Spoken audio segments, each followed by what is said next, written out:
अघोरियों का रहस्य। आइए जानते हैं क्या है कुंभ मेले में अघोरियों के जीवन का रहस्य। आइए जानते हैं एक पौराणिक कथा के माध्यम से। भक्तों, आज की इस वीडियो में हम आपको एक सच्चे अघोरी की पहचान से लेकर उनके इस रहस्यमय जीवन के सभी पहलुओं से अवगत कराएंगे, जिसे शायद जानकर आप हैरान रह जाएंगे। अतः इस वीडियो को अंत तक जरूर सुनें। और अगर आपने अभी तक हमारे चैनल को सब्सक्राइब नहीं किया है, जल्दी से हमारे चैनल को सब्सक्राइब कर लें। तो चलिए शुरू करते हैं आज की कहानी। यह कहानी आपकी सोच को पूरी तरह बदल देगी। अघोरी बाबा सुनते ही जहन में एक विभत्स सा रूप आ जाता है। राख से लिपटे इंसानी मांस खाने वाले, जादू टोना करने वाले साधुओं के रूप में इन्हें जाना जाता है। अघोरी शब्द का संस्कृत भाषा में मतलब होता है उजाले की ओर। साथ ही इस शब्द को पवित्रता और सभी बुराइयों से मुक्त भी समझा जाता है। लेकिन अघोरियों के रहन सहन और तरीके इसके बिल्कुल विरुद्ध ही दिखते हैं। अघोरियों की इस रहस्यमयी दुनिया से जुड़े कुछ अनजाने पहलुओं को आज हम जानेंगे। उत्तर प्रदेश के प्रयागराज त्रिवेणी में लगे महाकुंभ में देश विदेश से लाखों श्रद्धालु और संत महात्मा लोग कुंभ स्नान करने के लिए आए हुए हैं। इन्हीं साधु संतों के तमाम संप्रदायों में से एक संप्रदाय है अघोरी। अघोरियों को उनकी साधना पद्धति के चलते साधारण समाज स्वीकार नहीं करता है। क्या आपने कभी सोचा है कि अघोरी साधु अपने भोजन में मुर्दों का कच्चा मांस क्यों खाते हैं और शवों के साथ शारीरिक संबंध क्यों बनाते हैं? अघोरी आखिर इससे उनको क्या मिलता है?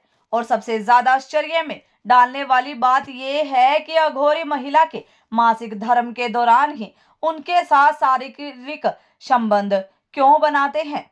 अघोरी की मृत्यु के बाद उनका अंतिम संस्कार कैसे किया जाता है?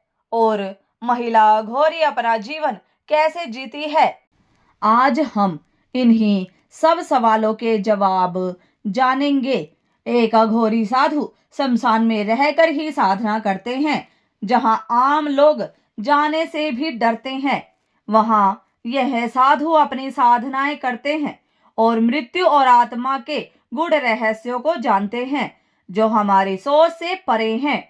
सदियों से इन साधुओं का जीवन उनकी साधनाएं और उनकी चमत्कारी शक्तियों का रहस्य और भय से घिरी रही हैं।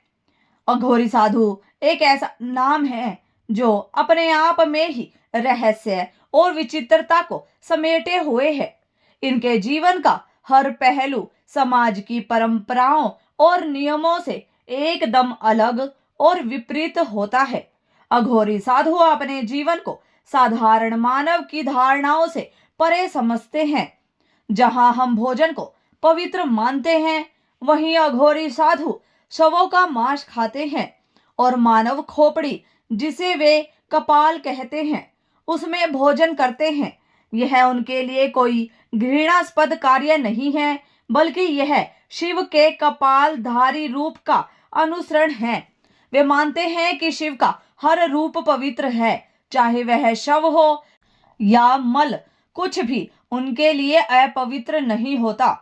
यह अपने शरीर पर शमशान की राख इसलिए लगाते हैं क्योंकि यह भगवान शिव का प्रतीक मानी जाती है। और इसके पीछे एक वैज्ञानिक पहलू भी है। राख में कैल्शियम, फास्फोरस और अन्य खनिज होते हैं जो त्वचा की बीमारियों से शरीर की सुरक्षा कर सकते हैं।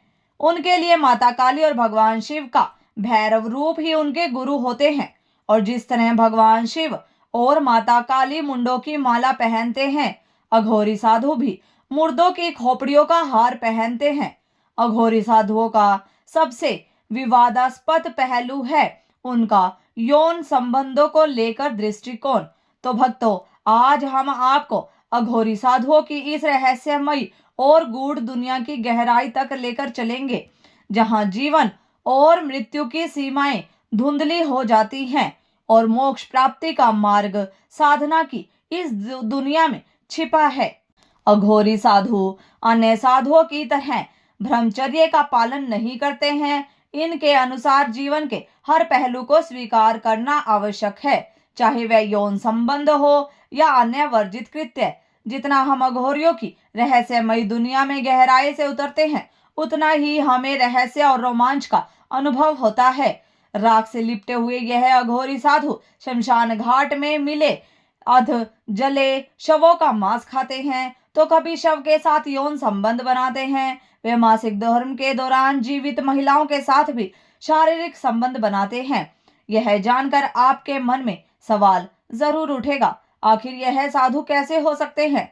समाज में साधुओं का ब्रह्मचर्य का पालन करना अनिवार्य माना जाता है, और अघोरी न तो ब्रह्मचर्य का पालन करते हैं और ना ही इनका खान पान साधु संतों जैसा होता है। आखिर मांस और मदिरा का भोग लगाने वाले यह अघोरी भगवान शिव के पुजारी होने का दावा क्यों करते हैं? उपनिषद में भगवान शिव को अघोरनाथ कहा गया है, और अघोरी बाबा भी शिव के इसी रूप की उपासना करते हैं। बाबा भैरवनाथ भी इनके आराध्य माने जाते हैं। इनके लिए शव के साथ शारीरिक संबंध बनाना शिव और शक्ति की उपासना का एक तरीका है। उनका मानना है कि वे इस तरह क्रिया करके उनका मन ईश्वर की भक्ति में लगा रहे, और यह साधना का सबसे ऊंचा स्तर होता है। मासिक धर्म में महिलाओं के साथ संबंध बनाने के पीछे भी एक मान्यता है। घोरी ब्रह्मचर्य का पालन नहीं करते हैं, क्योंकि यह अपनी शक्तियों को जागृत करने के लिए कुछ विशेष परीक्षाओं से गुजरते हैं। ऐसी महिलाओं के साथ जिनका मासिक धर्म चल रहा हो, शारीरिक संबंध बनाना उनके लिए शक्ति प्राप्त करने का एक तरीका है। उनका मानना है कि अगर इस दौरान वे भगवान शिव में लीन रह जाते हैं तो उन्हें विशेष शक्ति की प्राप्ति होती है। कहा जाता है कि जब अघोरी साधु ढोल मंजीरे और नगाड़ों के बीच शारीरिक संबंध बनाते हैं, तब यह उनकी सबसे कठिन शक्ति परीक्षा होती है। अगर इस दौरान वे अपने ध्यान को शिव में स्थिर रख पाते हैं तो वे संपूर्ण रूप से अघोरी माने जाते हैं। यह उनके लिए एक प्रकार से ब्रह्मचर्य का पालन करने जैसा ही होता है, जहां शारीरिक क्रियाओं के बावजूद उनका ध्यान केवल भगवान शिव में केंद्रित रहता है। अघोरी साधु उन चीजों का प्रयोग करते हैं जिन्हें समाज अपवित्र या वर्जित मानता है। उनके लिए मल मूत्र, शव और अपशिष्ट सामग्री भी साधना के हिस्से हैं। उनका मानना है कि शिव हर चीज में विद्यमान है, चाहे वह कितनी भी घृणित क्यों न हो। यह अभ्यास उन्हें घृणा और सामाजिक धारणाओं से ऊपर उठने में मदद करता है। अब हम यह जानेंगे कि अघोरी बनने की यात्रा कहाँ से शुरू होती है और सच्चे अघोरी की पहचान क्या होती है। तो आपके मन में यह सवाल जरूर उठ रहा होगा कि आखिर एक सामान्य इंसान कैसे अघोरी साधु बनता है? क्या यह सिर्फ साधना का रास्ता है या इसके पीछे कोई गहरा रहस्य छुपा है? तो आपको बता दें कि अघोरी साधु बनने की प्रक्रिया इतनी सरल नहीं होती जितनी दिखती है। यह एक साधारण व्यक्ति की जीवन शैली से पूरी तरह अलग होती है। सबसे पहले अगर कोई अघोरी बाबा बनना चाहता है तो उसे अपने जीवन से जुड़े हर मोह माया, रिश्ते नाते और यहाँ तक कि अपनी पहचान को भी छोड़ना पड़ता है। हमारे सनातन धर्म में जन्म से लेकर मृत्यु तक 16 संस्कार बताए गए हैं। जो भी इस संसार में जन्म लेता है उसे एक दिन इस दुनिया से जाना ही पड़ता है, और अघोरियों के साथ भी शुरुआत में यही होता है। अगर कोई अघोरी बनना चाहता है तो सबसे पहले उसे जीते जी अपना श्राद्ध या फिर पिंडदान करवाना पड़ता है। इसका मतलब यह है कि वह जिंदा है, पर अब से उसने हर मोह माया को त्याग दिया है। अब न उसका कोई परिवार है, न कोई घर है, और न ही अब उसका इस दुनिया में कोई अस्तित्व है। ऐसे ही शुरू होती है एक साधारण इंसान की खुद को अघोरी साधु में बदलने की यात्रा। अघोरी बनने के लिए कोई उम्र की सीमा नहीं होती। आप 10 साल के हो या 60 साल के, उम्र कोई मायने नहीं रखती। कोई भी, चाहे वो पुरुष हो या महिला, अघोरी बन सकता है। जी हाँ, आपने बिल्कुल सही सुना, महिला भी अघोरी बन सकती है। यह साधना किसी विशेष वर्ग के लिए नहीं, बल्कि उन सभी के लिए है जो संसार के हर बंधन से मुक्त होकर एक नई राह पर चलने के लिए तैयार होते हैं। अघोरी बनने की राह पर सबसे पहला कदम अपने गुरु की तलाश, यह साधना का सबसे महत्वपूर्ण हिस्सा है। लेकिन अगर इनको कोई मानव गुरु नहीं मिलता है तो ये बाबा काल भैरव को अपना गुरु बना सकते हैं, जो काशी के कोतवाल माने जाते हैं। बाबा काल भैरव भगवान शिव के रौद्र रूप ही हैं। वही इनके मार्गदर्शन और गुरु बन जाते हैं। उनकी साधना करके उन्हें गुरु रूप में स्वीकार करना होता है। और इसके बाद आता है सबसे बड़ा कदम, पिंडदान, यानी खुद को इस संसार से पूरी तरह से मुक्त कर देना। इसका मतलब है कि इस दुनिया में अब इनका कोई अस्तित्व नहीं रहा। अब से ये केवल शिव के साधक के रूप में जाने जाएंगे।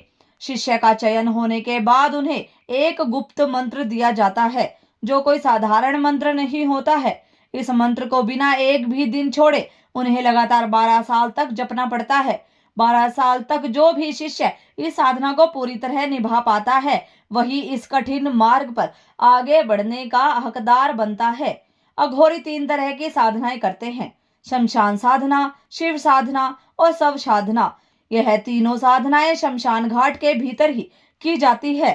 साधना शुरू करने से पहले अघोरी अपने शरीर पर शमशान की भस्म लपेट कर काला चोंगा धारण करते हैं और फिर इस रहस्यमयी साधना को शुरू करते हैं। सबसे पहली होती है शव साधना। अघोरी तंत्र विद्या के धनी होते हैं और यह साधना रात के अंधेरे में की जाती है। शव को मांस और मदिरा का भोग लगाया जाता है और कहा जाता है कि साधना के चरम पर पहुंचने पर मुर्दा बोल उठता है। यह साधना कामाख्या पीठ, त्र्यंबकेश्वर, उज्जैन और तारापीठ के शमशान में की जाती है, जहां केवल अघोरी की उपस्थित हो सकते हैं। दूसरी साधना होती है शिव साधना। इसमें अघोरी शव के पास बैठकर मांस और मदिरा का भोग लगाते हैं और फिर शिव की तरह शव पर एक पैर से खड़े हो जाते हैं, जैसे शिव की छाती पर माता पार्वती का पैर रखा गया था। घंटों तक इस साधना के दौरान अघोरी अपनी शक्तियों को बढ़ाते हैं। तीसरी और सबसे आखिरी साधना है शमशान साधना। यह साधना शव और शिव साधना से अलग होती है। इसमें अघोरी मृतक के परिवार को भी शामिल करते हैं। शव की जगह शव पीठ की पूजा होती है। प्रसाद के रूप में मांस और शराब की जगह दूध से बना मावा चढ़ाया जाता है। अब जानते हैं असली अघोरी साधु की पहचान कैसे करें। असली अघोरी साधु की पहचान करना इतना आसान नहीं होता। प्रयागराज में कुंभ में कई फर्जी अघोरी भी घूमते हैं, जो बहरूपीय होते हैं और मात्र लोगों से पैसा ऐंठने के लिए यह अघोरियों का रूप धारण करके घूमते हैं और लोगों का मनोरंजन करते हैं। वे साधारण साधुओं की तरह दिख सकते हैं, लेकिन उनकी जीवन शैली और साधनाएं बहुत गहरी और रहस्यमयी होती है। अघोर विद्या के जानकार मानते हैं कि असली अघोरी कभी आम दुनिया में सक्रिय नहीं होते। अगर वे समाज में रहते भी हैं तो दिखावा नहीं करते, वे सिर्फ अपनी साधना में लीन रहते हैं। अगर कोई अघोरी आपसे पैसे मांगता है तो समझ जाए कि वह सच्चा अघोरी नहीं हो सकता, क्योंकि असली अघोरी कभी किसी से कुछ नहीं मांगते। कलयुग में कोई भी राख लगाकर, काले कपड़े पहनकर और खोपड़ी लेकर अघोरी जैसा दिख सकता है, लेकिन असली पहचान उनके साधना में होती है। जहां पैसे का खेल हो, वहां से दूर रहना ही बेहतर है। पैसा इंसानों ने बनाया है, भगवान को इसकी जरूरत नहीं होती। अघोरियों के बारे में कहा जाता है कि वे बाहर से रूखे दिख सकते हैं, लेकिन उनके अंदर जन कल्याण की भावना छुपी होती है।